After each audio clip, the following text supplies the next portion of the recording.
Okay, it is destruction day. I'm gonna try, well, not gonna try, going to succeed, hopefully, in getting this thing cut down to size. I went and got some carbide sawzall blades that hopefully do the trick, and none of this is overly heavy pipe. The corners are a little bit heavy, but all the small stuff's all thin wall tube, so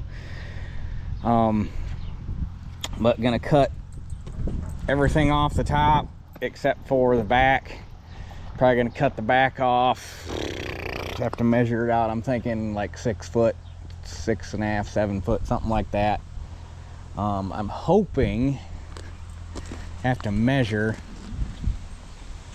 I'd like to use something this size for the top rail on the back rack. So I'm hoping one of them corner posts will be long enough, the front corner posts. But I'm hoping everything that I need, I'll have to weld this up, get all this back in and run some weld on there. It's gonna be fine. It's just a back rack. It ain't super duper important. I mean, it's important, but it's not load bearing.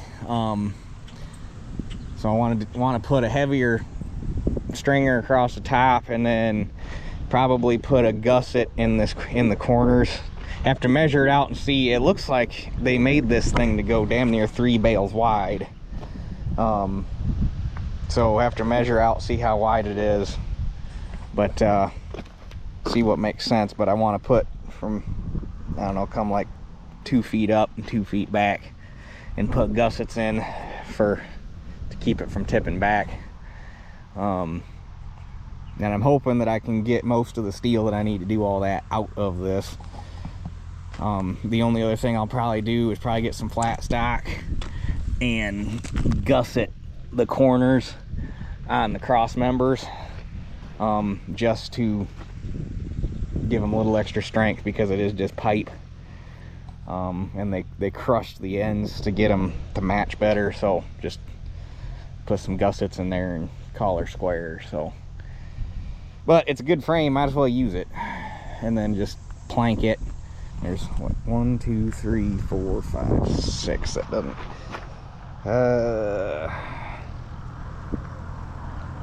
so I think what I'm gonna do, have to measure it out, see what makes sense as far as what size planking to use. I'm guessing probably treated 2x6s, and just drill and put one carriage bolt on each board in each cross member. I was hoping to skip cross members, but it's not gonna, with the number you got. You have front, back. Maybe I could just get away with the front, the 2 center, or the front, the 2 center ones in the back, and skip that one and that one, and give it a little more flex maybe. I don't know, we'll see how things, but first we got to get the hacking and whacking done.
Probably stick the forks in there and put a little up tension on it with the forklift so I don't pinch the blade.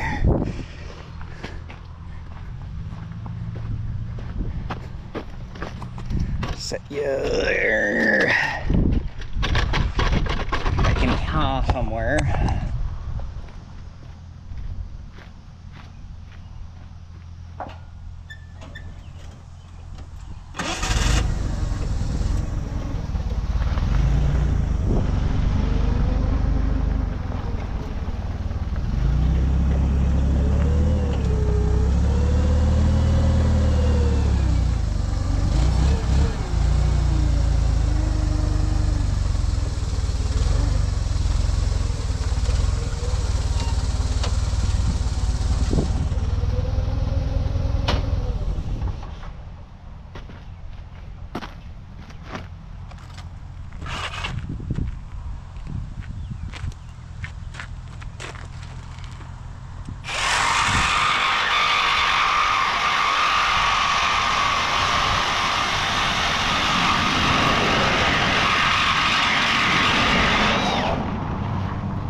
Easy peasy.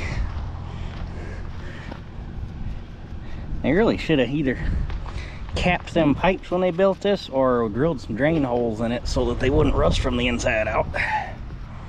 Probably, well, I know that's why that back one cracked. It filled full of water and froze and broke because they didn't cap the top. So, but we're gonna fix that when we do our reworking. All right, the destruction is done. I ended up making a 7-foot back rack. I lobbed exactly 1 foot off. They got the pipes on 12-inch centers, so ish, they're close.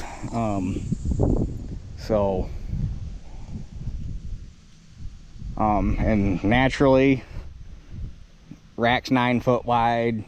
They made the side racks 8 foot tall, so I do not have a long enough hunk of pipe to do that top runner. So I'll have to figure out something else for that.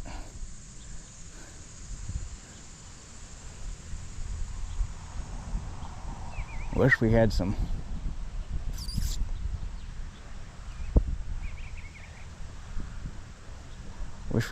junk pipe laying around. I don't want to use any good pipe for it.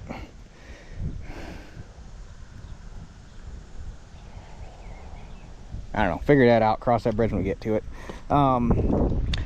So with that being said, I don't have to cut anything else out of any of this. I'll probably just take the Sawzall and whack them in half or something, make them a little easier to handle.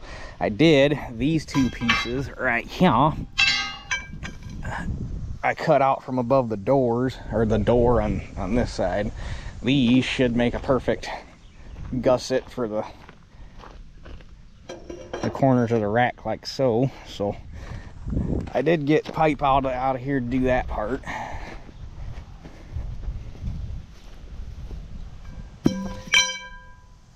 And really there ain't nothing else worth saving, because pipe is just pipe. Like, it's all galvanized. It's honestly, it looks like they built this, at least the big stuff looks like they all built it out of fence posts, is kind of what it looks like. Just judging by the hand, I guess they made galvanized water pipe and stuff back then though too. So, because I'm guessing this rack's, for somebody to take the time to build it like this out of steel, they either got it, they had to have gotten it cheap. So I guess that's been around a while. I'm just trying to figure out what the heck they did for a floor, because obviously it's been used, because the back rack is all beat to heck from catching bales from the kicker, but there's no signs. I mean, there's rub marks on top, so it obviously had something on it, but I can't figure out how the hell they fastened it. Like, there's no clamp marks like they had band clamps around it or anything, so I don't know. The mind boggles. But like I say, I'm gonna use carriage bolts. So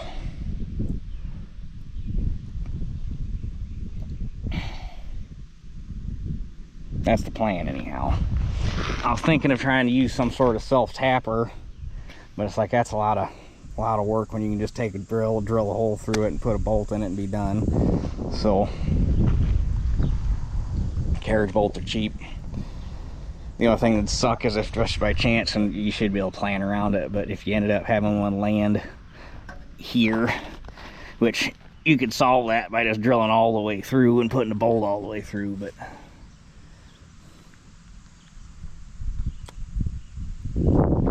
so now I got a lot of grinding to do, but tell you what, color me impressed. These are Milwaukee. You know, the paint's all gone. Milwaukee torch carbides, I think is what they are. And I did this entire thing on one blade, and it was still cutting. I've knocked some of the carbide off of it, but not all of it. And it was, like I say, I'm gonna use it to finish cutting this stuff up into manageable chunks. I mean, I bought a 3-pack, so I figured I'd go through all 3 blades. Did it all on one. I am thoroughly impressed with that, because normally Sawzall blades, you accidentally pinch it one time or accidentally get it hot and they're junk. That thing just kept going and going and going. It's like the Energizer Bunny of Sawzall blades.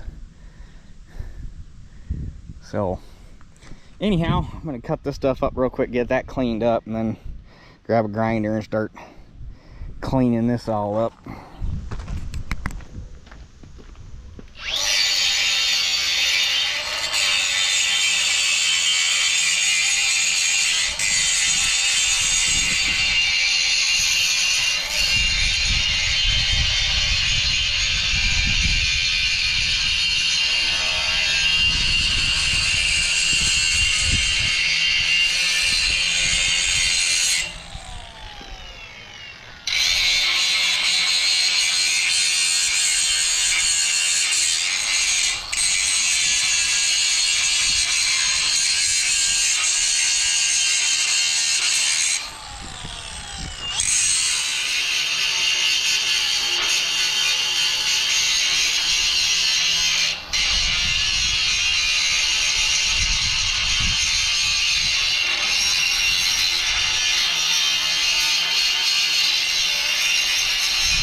Alright, I got all the welds ground off the back rack, and I started on that guy there, and it's like, screw this. 4-inch grinder, 4.5-inch grinder is going to take forever. Dad's got a big 6-inch, but it's on the job right now. So, but we've got a big 6-incher at work. I think it's a 6. I think it's a 6-inch grinder. I know it's bigger than a 4.5. So I can pilfer that tomorrow. That's a big corded one, and a 6-inch wheel will hog them things right off of there in no time. So rather than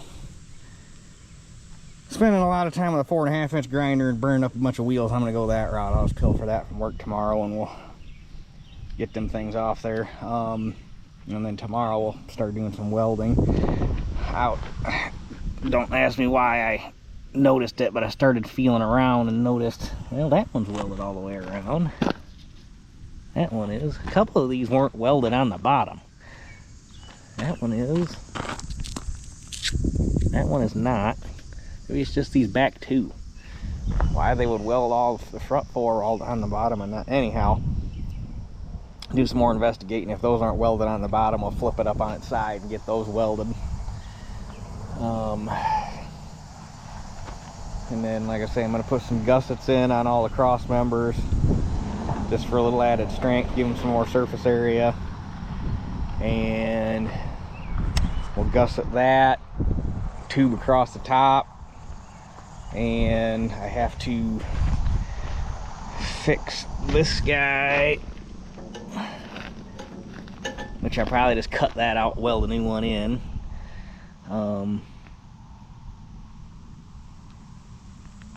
And probably, you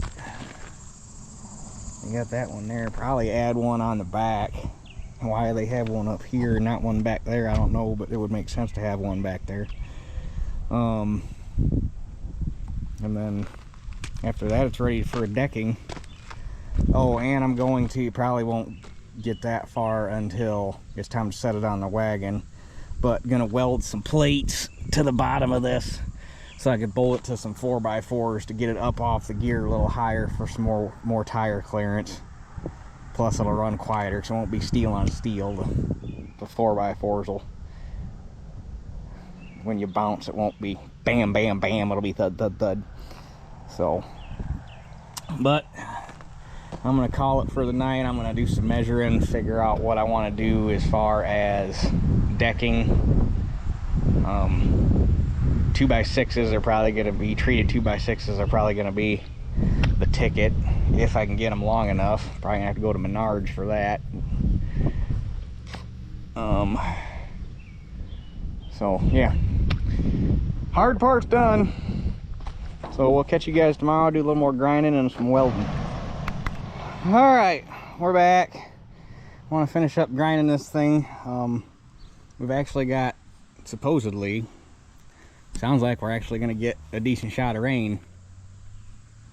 I'll believe it when I see it, but it sounds like it. We've got rain chances starting about 6 o'clock this evening, which is about an hour and a half, all the way through the end of Saturday. So possibly Sunday. They keep taking that in and out. But anyhow, I want to get the rest of this heavy grinding done outside to keep the mess out here versus in the shop. So I brought this big honking bastard from work. This is one of them power tools that you can tell just by the way the trigger clicks that it will hurt you. Like this is back when we still built tools. It's not even that old, but well, judging by that casing, I bet that thing's probably at least 15 years old, if not older. But yeah.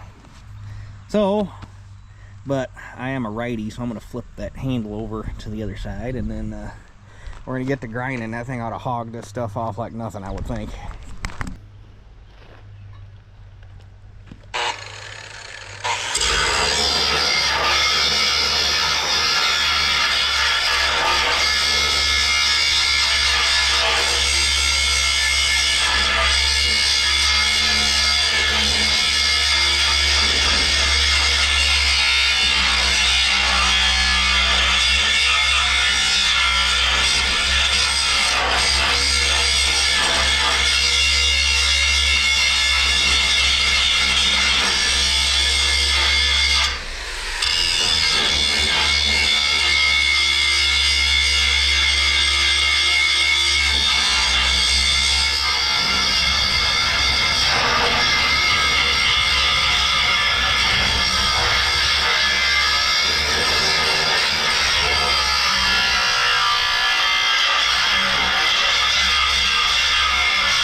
Well, I got all the grinding done. I'm glad I got that 6-inch grinder, because we'd have been a month of Sundays with a small one.